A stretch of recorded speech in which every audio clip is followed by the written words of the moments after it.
ইউটিউবের ভাই বোনেরা, ইনশাল্লাহ দেখেন আমি এই যে আমার যে কাজ করি, আমরা কাজ আরম্ভ করছি। এই হলো রুই মাছ, ময় মশলা দিয়ে কমপ্লিট করছি। দিয়ে একটু পরে 10-15 মিনিট দমে দিয়ে রাখবো, রাইখা তারপরে ইনশাল্লাহ বাজমু। এটা জামাইয়ের বাচ্চা দিছে মাছ, এই যে দেখেন সুন্দর করে আমরা কমপ্লিট করতেছি। এটা হলো চাউল পাকামো, 4টা কমপ্লিট করলাম সবকিছু দিয়া।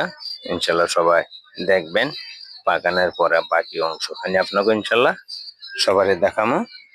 আর দ্বিতীয় হিসেবে যে আমরা যেটা কাজ করি, এটা হইলো ভেরিবাদ সেন্টার। এই যে সেন্টারে নিচে হলো পানি, এখানে মাছ রাখে। এই হলো জর্দা, পাকায় কমপ্লিট করছি, এখন সাজাইতেছি। সুন্দর একটা দেখতেও সুন্দর দেখা যাবে, খাইতেও খুব সুন্দর হইব, সুস্বাদু হইব, সবাই ইনশাল্লাহ দেখবেন। আর দ্বিতীয়ত এই যে হলো ফ্রাই, যেটা আমরা ফ্রাই করি, এই মশলা দিয়ে কমপ্লিট করতেছি। একটু পরে ফ্রাই গড়াইয়া তারপরে বাজমো। ইনশাল্লাহ সবাই ভালো থাকেন, সুস্থ থাকেন। স্ক্রিনে দেওয়া নাম্বার থাকবো, যোগাযোগ করতে পারবেন। আসসালামু আলাইকুম ওয়া রাহমাতুল্লাহি ওয়া বারাকাতুহু।